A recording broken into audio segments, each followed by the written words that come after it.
నమస్తే, నేను జీవి సత్యనారాయణ. ఈరోజు 17-11-2021 బుధవారం. ఈరోజు ఎలా జరిగింది మార్కెట్ విశ్లేషణ.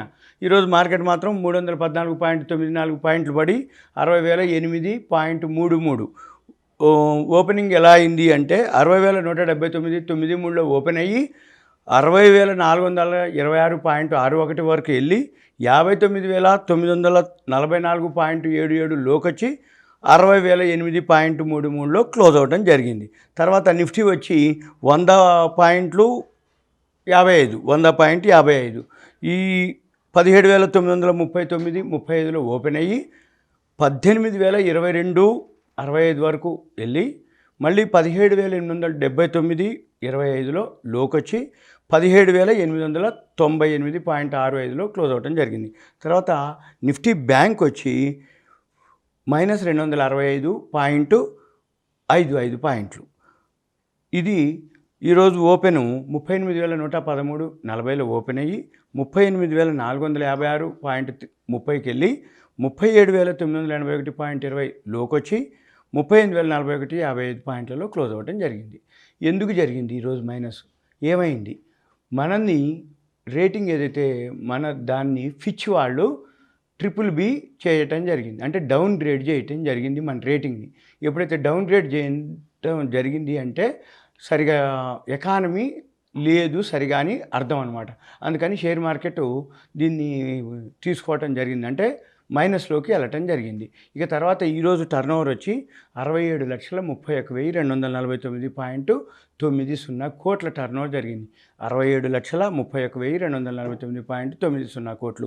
ఈ ఫిచ్ అనేది ఏదైతే ఉందో మన BBB రేటింగ్ ఇవ్వటం, డౌన్ గ్రేడ్ చేయటం వలన మన మార్కెట్ ఫాలో అవ్వటం జరిగింది. ఇక తర్వాత ఈరోజు కొన్ని న్యూస్ ఉన్నాయి. ఈ న్యూస్ ఏంటిదంటే సిప్లా లాంచ్ చేసింది స్ట్రెంథనింగ్స్ ఇట్ లంగ్స్ లీడర్షిప్.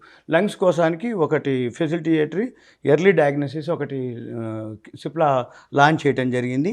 తర్వాత ఏవియేషన్ స్టాక్స్కి మినిస్ట్రీ వాళ్ళు ఎలో చేయటం జరిగింది. ఏవియేషన్ స్టాక్స్కి మినిస్ట్రీ డిపార్ట్మెంట్ ఏం చేసింది ఎలో చేయటం అంటే meals magazines to be service meals in domestic flights, అంటే డొమెస్టిక్ ఫ్లైట్స్లో మీల్స్ని మ్యాగజైన్స్ని సప్లై చేయడం కోసం మినిస్టర్ వాళ్ళు అప్రూవల్ చేయడం జరిగింది, ఎలో చేయడం జరిగింది. దీనివల్ల బెనిఫిట్ ఏమేంటి అంటే ఏవియేషన్ షేర్స్, అంటే డొమెస్టిక్ ఫ్లైట్స్ ఏవైతే ఉన్నాయో ఇంటర్ గ్లోబ్ ఏవియేషను, రామ్కో సిస్టమ్ కూడా దీంట్లోకి వెళ్తుంది, అదొకటి బెనిఫిట్ అవుతుంది. స్పైస్ జెట్ ఒకటి, ఇవి ఏవియేషన్ స్క్రిప్ట్స్ అవి ఒకటి. తర్వాత తాన్లా కంపెనీలో పాయనీర్ ఇన్వెస్ట్మెంట్ ఫండ్ వాళ్ళు 13.5 లక్షల షేర్లని 1,200 చొప్పున కొనటం జరిగింది. తాన్లా కంపెనీలో పాయనీర్ ఇన్వెస్ట్మెంట్ ఫండ్ వాళ్ళు 13.5 lakh షేర్స్ని 1,200 రూపాయలకి బై చేయడం జరిగింది.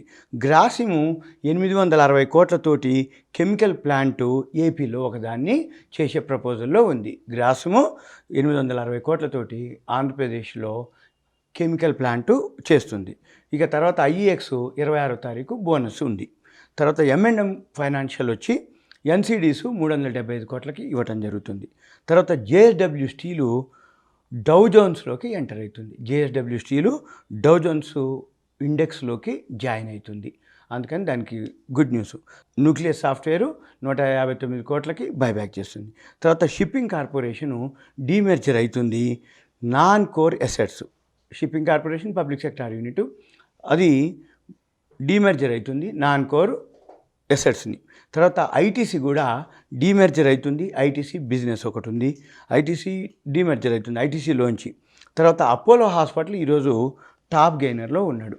ఎందుకు ఉన్నాడు అంటే రిజల్ట్స్ ఏవైతే ఉన్నాయో 600% పెరిగిండు సెకండ్ క్వార్టర్. అంటే లాస్ట్ ఇయర్ సెప్టెంబర్కిను 3250 crores వస్తే ఈ సంవత్సరము 185.9 crores వచ్చింది, అంటే నియర్లీ 600% ప్రాఫిట్ రావడం జరిగింది. ఈరోజు టాప్ గెయినర్లో నిలిచింది మన అపోలో హాస్పిటల్. ఈరోజు ఎంత అయిందంటే 5,733.95, 637.10.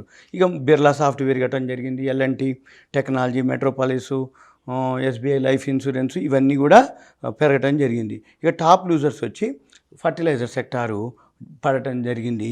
ఈ ఫర్టిలైజర్ సెక్టార్లో ఎందుకు పడటం జరిగింది అంటే ఇప్పుడు అన్సీజన్ ఫర్టిలైజర్ సెక్టార్కి, పెస్టిసైడ్ సెక్టార్ కూడా అన్సీజన్, అంటే ఈ టైంలో సేల్స్ ఉండదు. అందుకని చంబల్ ఫర్టిలైజర్స్ ఇవన్నీ పడటం జరిగింది. యూపీఎల్ కూడా పడటం జరిగింది. ఫార్మాలు కూడా ఈరోజు పడటం జరిగింది. ఇది ఈ రోజుకి మీకు తెలియపరుస్తున్నట్టు. మరలా రేపొద్దున ఎలా ఉండబోతుంది అనేదానికి రేపు 18/11/2021 గురువారము వీక్లీ క్లోజింగు, శుక్రవారం ఎల్లుండి గురునానక్ జయంతి, మార్కెట్ హాలిడే ఉంది కాబట్టి రేపు వోలటాలిటీ ఎక్కువ ఉంటుంది. ఎస్జిఎక్స్ నిఫ్టీ, సింగపూర్ ఎక్స్చేంజ్ నిఫ్టీలో రేపు మార్నింగ్ మనం 7 o'clock తర్వాత చూస్తే అది కనుక పాజిటివ్ ఉందా, నెగిటివ్ ఉందా, న్యూట్రల్ ఉందా, దాన్ని బట్టి మన మార్కెట్ కూడా గమనం ఉంటుంది. కానీ రేపు మాత్రం వోలటాలిటీ ఎక్కువ ఉంటుంది. ఎందుకోసమంటే వీకెండ్ హాలిడేస్, అంటే 3 days హాలిడేస్ వస్తుంది. గురునానక్ జయంతి ఫ్రైడే, సాటర్డే, సండే కాబట్టి రేపు మాత్రం చాలా అప్రమత్తంగా ఉండాలి. ఈక్విటీలు మన ఏవైతే కాల్స్ పుట్స్ ఉన్నాయో అవన్నీ కూడా స్క్వేర్ ఆఫ్లు అయిపోతూ ఉంటాయి. వీక్లీ ఆప్షన్స్ క్లోజ్ అవుతాయి. అందుకని ఇక ఈ వీక్ మొత్తం కూడా కరెక్షన్లోనే ఉంది కంటిన్యూగా. రేపు కూడా మరి అలానే ఉండొచ్చు, ఎందుకంటే ప్రాఫిట్ బుకింగ్ జరిగిపోతూ ఉంది. ఎవరైనా కాల్స్ కొన్నా కొనిపించరు, పుట్లు కొనిపిస్తారు, చివరికి ఇప్పుడు లాస్ట్లోకి బుక్ చేస్తారు. ఓకే, రైట్, థ్యాంక్ యూ, ఉంటా, సెలవు.